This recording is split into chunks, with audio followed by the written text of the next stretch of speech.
आप भी forever living या किसी भी नेटवर्क मार्केटिंग में मम्मी पापा भाई बहन या किसी और की आईडी से काम कर रहे हो तो ये वीडियो आप लोगों के लिए बहुत इम्पॉर्टेंट है। और हाँ, अगर आप ये सोच रहे हो कि ये आपको फोर्स करने के लिए बनाई गई है तो नहीं, ये वीडियो सच और क्लैरिटी दिखाने के लिए बनाई गई है। जय Shri Ram friends, welcome to my channel TLF creator community with Pooja. So guys, ये है डे 9 क्लैरिटी सीरीज का पार्ट, जिसमें मैं आपको नेटवर्क मार्केटिंग का रियल सिस्टम बिना झूठ बिना प्रेशर समझा रही हूँ। आज हम इस वीडियो में बात करेंगे कि अपनी सेल्फ आईडी बनाना क्यों ज़रूरी है। और हाँ गाइस, मैं आपको अपना एक पर्सनल केस भी इस वीडियो में शेयर करूँगी। अगर आप ये वीडियो क्लैरिटी के लिए देख रहे हो तो वीडियो को बिल्कुल भी स्किप मत करना, एंड तक इस वीडियो को ज़रूर देखना। गाइस, आज के टाइम में बहुत लोग मम्मी की आईडी से काम कर रहे हैं और पापा की आईडी से बिजनेस हैंडल कर रहे हैं, और लोग ये भी कहते हैं कि बाद में मैं अपनी आईडी बना लूँगी। हाँ, ये गलत तो नहीं है, पर परमानेंट सोल्यूशन भी नहीं है। अब मेरा पर्सनल केस सुनो कि मैं अपनी मम्मी की आईडी से क्यों काम कर रही हूँ। गाइस, इसका एक रीज़न है।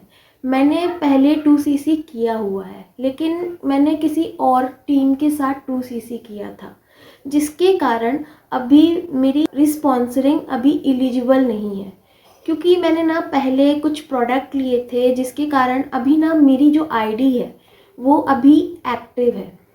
और जैसे ही मेरी आईडी इनएक्टिव होती है, मैं अपनी आईडी से सेल्फ स्पॉन्सरिंग स्टार्ट करूँगी। इसीलिए ये बात मैं आपको पहले ही क्लियर बोल रही हूँ।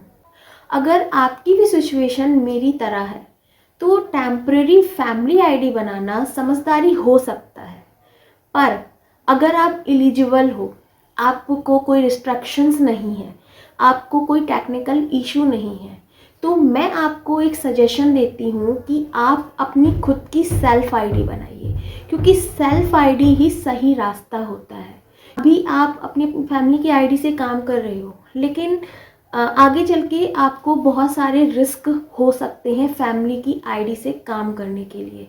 इसीलिए सेल्फ आईडी बनाना ही बेस्ट रास्ता होता है। अब मैं आपको बताऊंगी कि फैमिली की आईडी से काम करने के क्या क्या रिस्क होते हैं। फैमिली आईडी बनाने का पहला रिस्क ये होता है कि कंट्रोल आपके हाथ में नहीं होता है, क्योंकि आईडी आपकी नहीं होती है। पासवर्ड किसी और का होता है, कंट्रोल किसी और का होता है, डिसीज़न आपका नहीं होता है ना। इसी कारण प्रॉब्लम क्रिएट होती है। Second risk, long term confusion create होता है।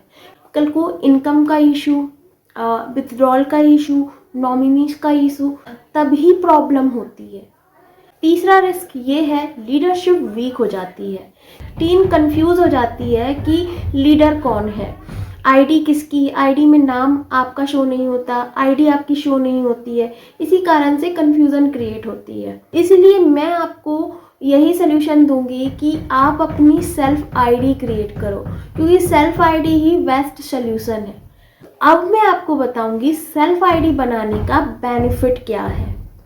पहला बेनिफिट, ओनरशिप फील होती है, क्योंकि आईडी आपकी होती है तो कंसिस्टेंसी बढ़ती है, बिजनेस सीरियस लगने लगता है।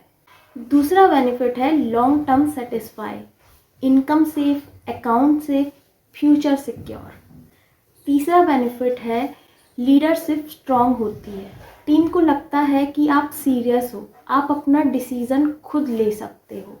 हाँ, याद रखो, टेम्पररी प्रॉब्लम हो तो फैमिली आईडी ओके है, लेकिन अगर परमानेंट सोल्यूशन चाहिए तो सेल्फ आईडी ही बेस्ट है। मैं खुद यही फॉलो करती हूँ।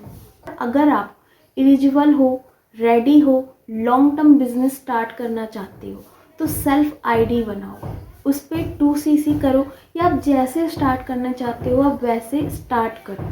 अगर आप मेरी सिचुएशन में हो, एलिजिबिलिटी का वेट नहीं कर सकते, तो टेम्पररी फैमिली आईडी समझ आती है, लेकिन मैं आपको हमेशा यही कहूँगी कि आपका गोल हमेशा सेल्फ आईडी ही होना चाहिए।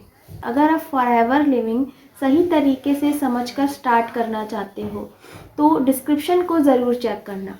डिस्क्रिप्शन में आपको डे 1 से डे 9 की पूरी कंप्लीट सीरीज़ मिलेगी और वहाँ पे आपको हॉनेस्ट गाइडेंस भी दी गई है।